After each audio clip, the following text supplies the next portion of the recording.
Hi, this is Hansa, And this is Terry. and you're listening to the Omdia Digital Leaders Podcast.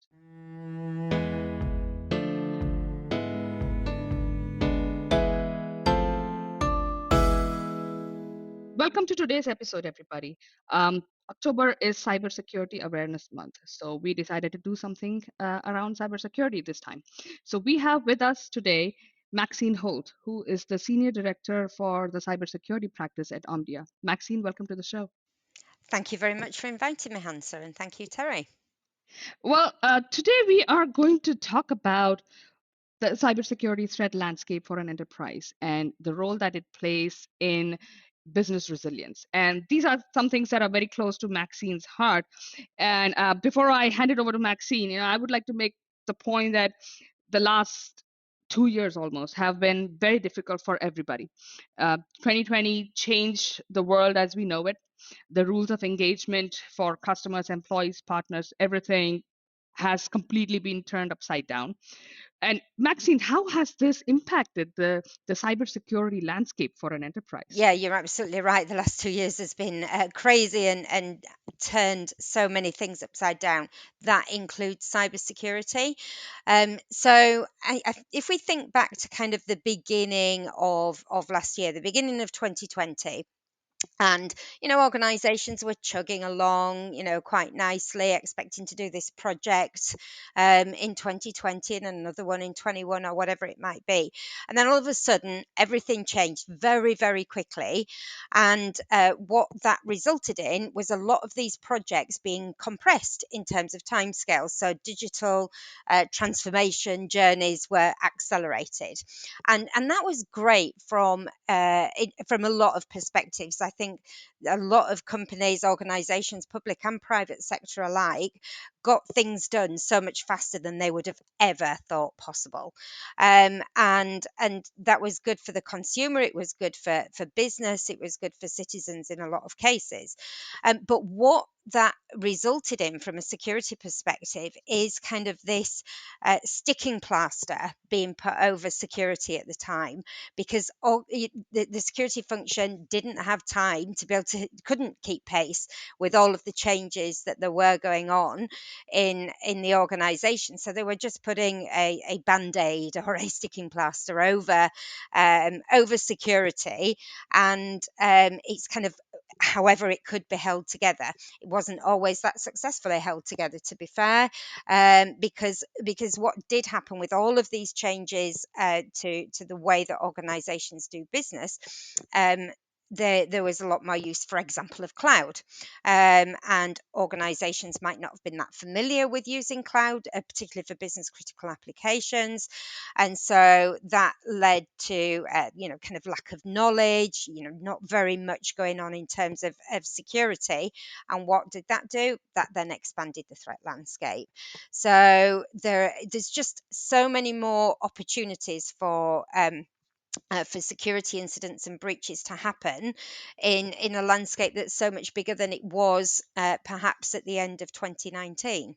And I believe the whole rise of the digital or remote workforce, digital nomads, people moving from location to location and not being tied down to an office, I think that also has had a significant impact, hasn't it, Max? Yeah, I frequently talk about two things really that have happened that have caused security issues, I suppose. So the first one is the digital transformation, the accelerated journeys, and the second one is absolutely remote working.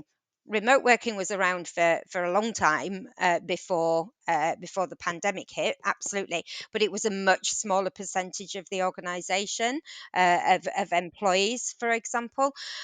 Whereas, of course, during 2020, it was a huge percentage of the organisation for those of us who were lucky enough to be able to work from home, of course.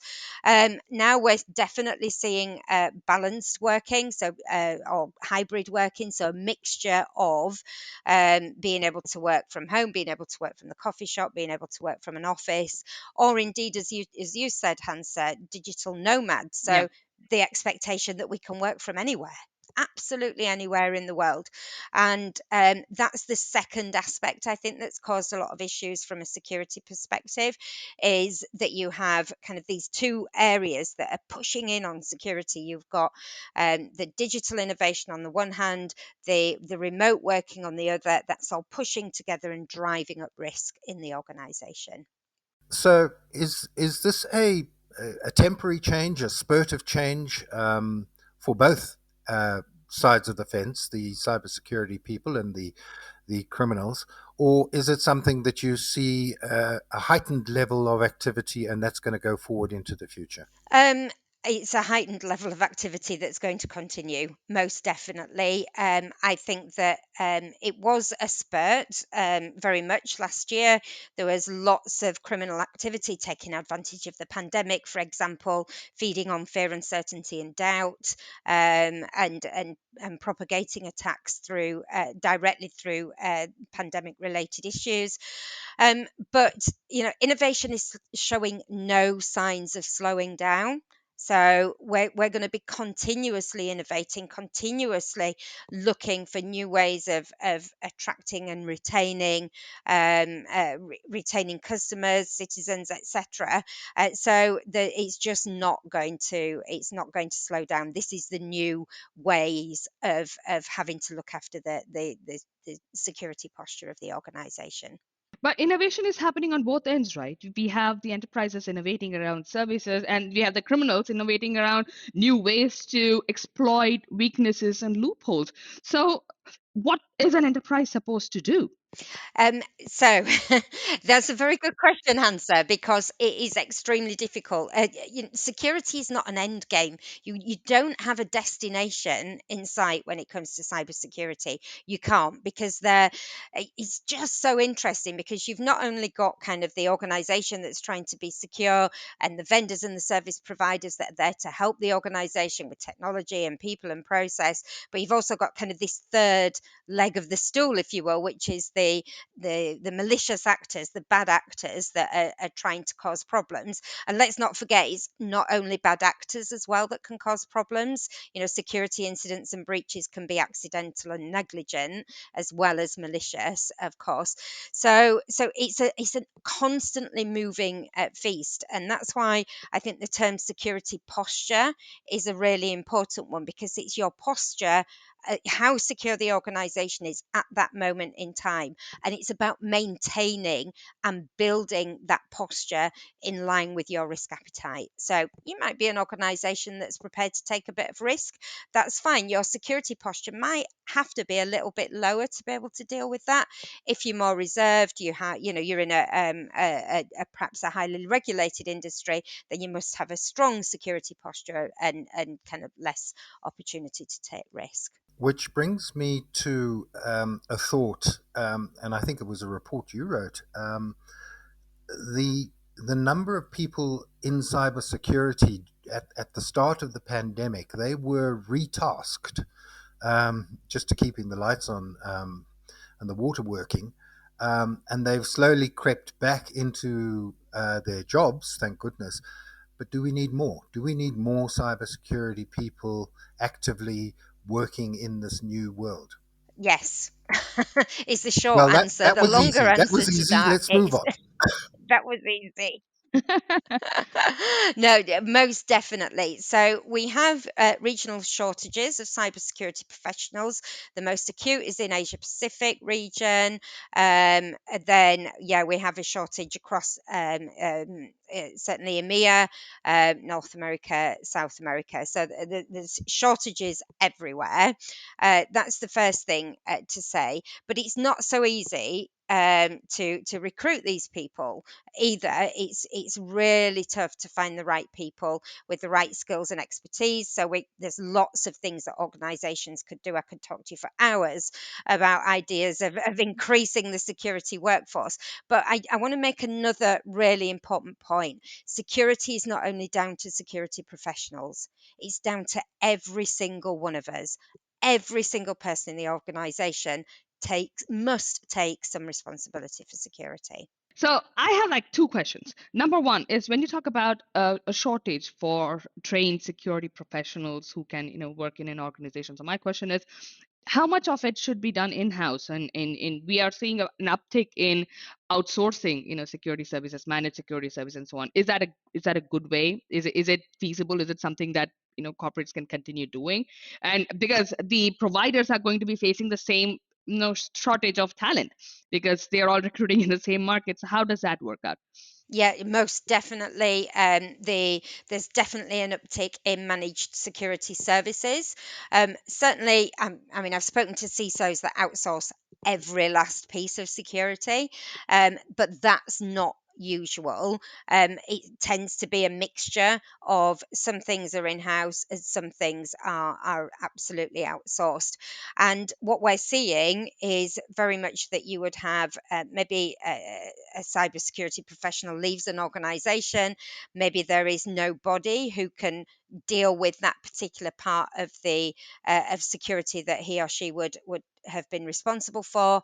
That's then outsourced. So that's a kind of fairly typical way of the way in which managed security services, IT security services are evolving. And it's a really good one because to look at that from the perspective of the service provider, you've got a better chance as a service provider of attracting people, because money's one thing, but kind of the bigger picture, the job satisfaction picture that comes from working with a service provider is that you're exposed to loads of different areas, you're exposed to loads of different companies. Whereas if you go to a single organization, you're very internally facing. So I think that that's one of the ways in which service providers are managing to attract these very difficult to get hold of professionals. So when it comes to outsourcing security services, and you said some organizations have outsourced all of it. So is there a specific type of vendor? Because everybody seems to be doing security services these days, all the SIs, you have a lot of, regional companies, you have global players. So is there a specific or a magic formula for choosing how much in-house, how much, outsource, and who to outsource to, and what kind of partner to work with? There is no magic formula, sadly. I'm sure that would make things a lot easier for a lot of people and a lot of organizations. No, there isn't a magic formula. The one thing I would say is that most organizations that outsource do to two or more providers. Very rarely have I seen one organization fulfilling all of a customer's security needs. So that would be one thing that I would say, and I wouldn't advocate for just having one provider either. It's best not to have all your eggs in one basket. So yeah, I think really that there isn't a magic formula. It's the organizations, the providers that can deliver your business outcomes. What are your business outcomes? Can you deliver that? And are they managing to articulate the delivery of those business outcomes for your organization, not just kind of saying, oh, well, we'll deliver that service to be able to support that. I think also a point to make is that specialist service providers have what I call an N of many, a sample size of many. In other words, they see all sorts of threats attacking all sorts of organizations, and they can then roll that response out to all of their customers. So there's a benefit in having an external service provider who has a, so we talk about an attack surface, but they also have a much bigger defense surface, and therefore they're seeing a lot more. Is that right? That is absolutely spot on, Terry. So it's kind of aggregated threat intelligence, I suppose you could call it, where I'm not the expert in this. I have a number of experts in my team on a topic called XDR. So XDR stands for Extended Detection and Response, where you're bringing in telemetry from endpoints, from clouds, from networks to see, and more besides, to see what's going on in the security world. And what we're also seeing the rise of is, so XDR is something that you can have in house, but MDR is managed detection and response, which is where you've got service providers that are delivering that detection and response as well. And that's absolutely going up because of exactly what you've just said, that you're you've got the telemetry not only from your own organization but from potentially thousands of other organizations as well, and you can spot the threats much faster potentially there as well. So you've said the word response a number of times. Is there any form of proactive cybersecurity that you can get out there before the threats hit, or do you have to wait for somebody to invent a new threat and then respond? No, you do not have to wait for somebody to invent a new threat. So that's old school security, I suppose I would call it, where you wait for a threat to come out, a 0 days threat, and then you rapidly write some code or whatever to be able to recognize that threat and block it. That's not that's far from ideal, but that's how things operated for a long time.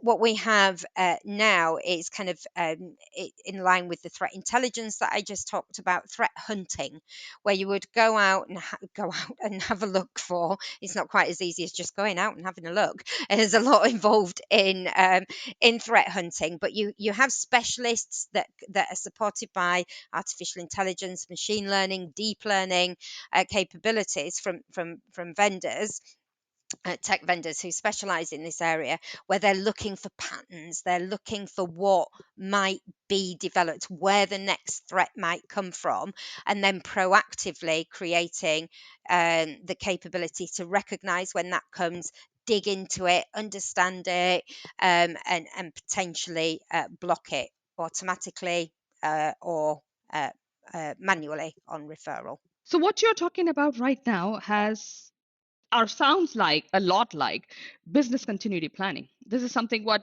enterprises have been doing. Before the pandemic it was different. You keep scanning your environment, your suppliers, and your whole ecosystem to see what might impact the business where, and you plan your logistics around it. So, and I've spoken with you, Max, about this, and we've had some good conversations. So how do you see the convergence of cybersecurity and BCP happening? Because that seems to be something that has to happen, because now you're talking about business resiliency. Then you have an expanded threat surface. You have, like we said, so many different factors playing into it, and we have a rise in malicious actors, individuals, and city states, even in some places, countries sponsoring malicious activity online. So how does that lead to this whole convergence? And I have heard you speak about the importance of ensuring that BCP and security are brought together, but right now they are not. They are thought of as two distinct disciplines. They are managed separately, they are planned and budgeted for separately. So what is an enterprise to do in this scenario?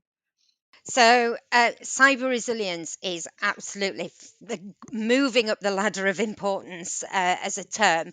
I don't think it's a great term because it sounds like it's just about security. And yes, it is. But I Yeah. think, if we've got cyber security and business resilience being used in the same sentence, that then gives the message that it's a business issue. It's not just a security issue, which I think is so important. And it's about being able to deliver minimum viable operations so that you can continue running the organization despite suffering an incident or a breach. And, you know, cybersecurity resilience is so important. We've seen lots and lots of issues. There was a Kaseya attack, Hmm. or the Kaseya attack earlier this year. And the Swedish co-op was having to give food away because it couldn't sell it because it had suffered a security breach. And that is one very good example of not enough cyber resilience being in there. That cyber security hasn't been considered as part of business continuity planning, and it really must. I mean, I think about the World Economic Forum that's got cybersecurity as number 4 on its clear and present dangers list. That's behind infectious diseases, livelihood crises, and climate change. So it's number 4 on the clear and present dangers list. So because it's there, not just because it's there, but in no small part, it's there. Therefore, we should be thinking about it. Organizations should be thinking about it and protecting themselves as best they can from security incidents and breaches. And to add to that point, we saw a slew of attacks, ransomware attacks on U.S. utilities, earlier this year, where the malicious actors hijacked the system, and a lot of people suffered power outages. They didn't know what to do. So, how would you practically bring together cybersecurity and business resilience into one plan? Because there are two different disciplines. How do you converge those? So I would start with risk. That is absolutely the first port of call. And when we think about risk, there's the basic risk equation is likelihood multiplied by impact. Um, so the likelihood, let's go for the simplistic view. So your likelihood on a scale of 1 to 5 and your impact on the scale of 1 to 5. So let's say in the case of the Colonial Pipeline attack, for example, the likelihood might have been a 1, uh, highly unlikely, might have been a 1. But what's the impact? The impact was potentially on a scale from 1 to 5, a 6. It was Right. massive. It was such a huge impact. But because the likelihood was, and I'm not saying this is how the risk equation worked at Colonial Pipeline, but if the impact was identified as the likelihood was identified as very low, then they might have ignored the impact side of things.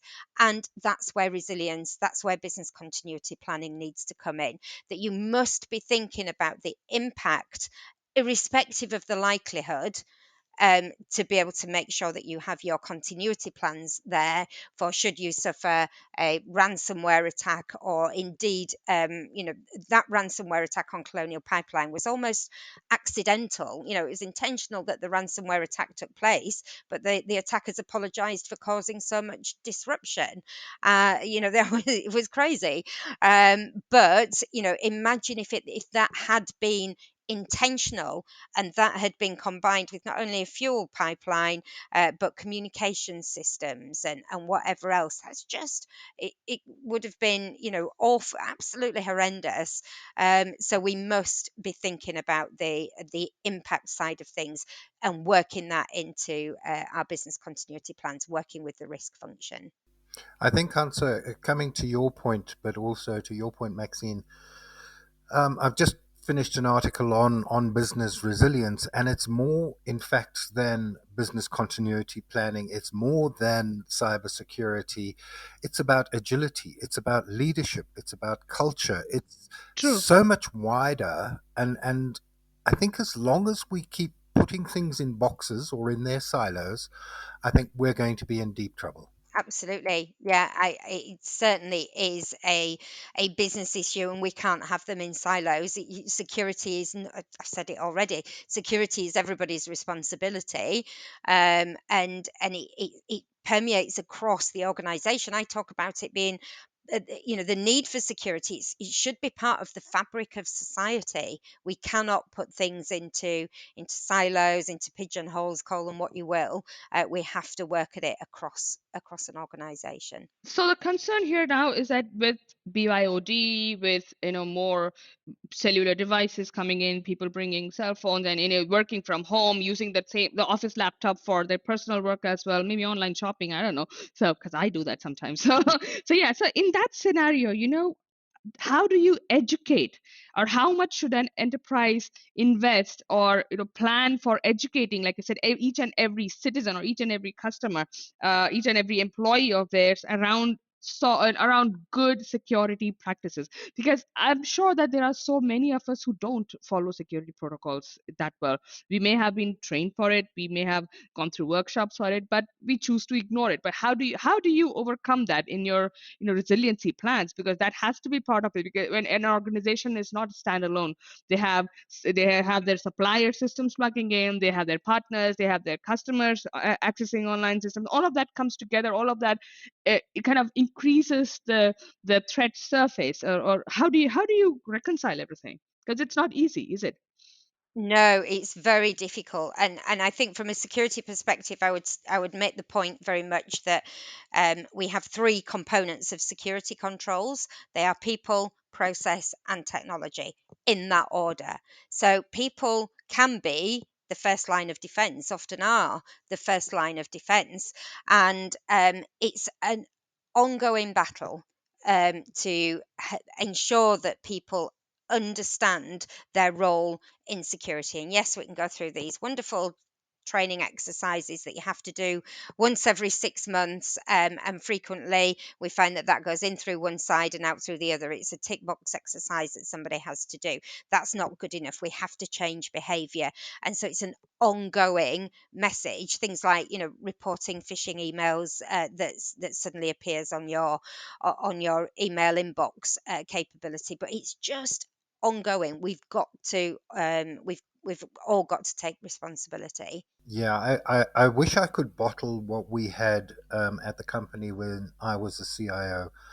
It was a gas company, and as you understand, gas is flammable and highly volatile stuff.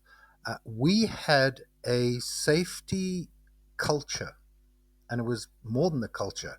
We would not start a meeting if there was a single wire going across the floor, because there might be a possibility of somebody tripping. I mean, we're not talking about gas exploding now.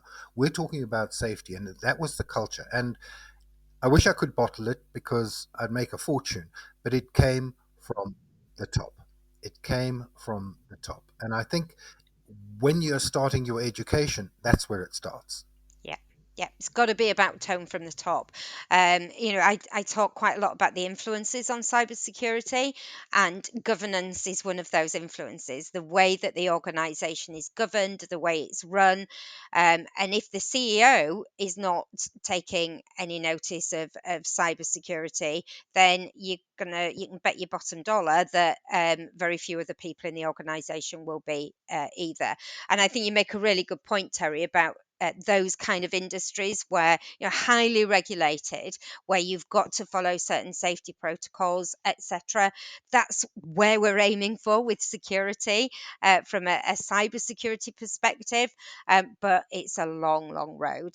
To get there, it's a long road, but we shouldn't stop trying either. We must keep going. We must keep, when people make mistakes, we need to help them understand why that was a mistake, and then next time please don't make that mistake, or whatever it might be. I was on a call earlier today paying, somebody had rung me about a card, one of my credit cards that had expired, and my subscription wouldn't renew. And I said, I'm sorry, but I don't believe you are who you say you are. So I went and did my online research and found the number, called them back, and of course, this person was who they said they were. But he did say to me, I wish my parents would do the same sort of thing. Yeah. So it's that kind of reminder constantly, I think, about the importance of having safe behavior, your own good cyber hygiene practice. One of my colleagues, Tanner, he talks about it in the context of COVID. So he said, good cyber hygiene is like we were told in the early days of COVID. Always wash your hands, wash them for 20 seconds, make sure you don't miss a bit, or wearing a face covering, and all those kind of things. You can apply them to cybersecurity as well. Always make sure you lock your laptop when you walk away from it. Always make sure you close your browsers down, and you're not leaving a session active where somebody could come in and steal some of your credentials, and so on. So it's those kind of things that we need to be getting across to people. And those are great bits of advice for individuals. But we also talked about the requirement for cybersecurity and resilience, that conversation to start at the top. What would be maybe your top two or three bits of advice to a CIO or a CEO wanting to instill that, top down, view of cybersecurity and business resilience? What would be your top bits of advice? So I'll probably start with making sure that your CISO reports into the board. That's a very good starting point, because CISOs often have 2 or 3 steps to get up to the board. So to have your CISO reporting into the board is definitely a good thing. The other thing that I would also do, obviously, tone from the top. They've got to demonstrate secure behaviour as well as just talk about it.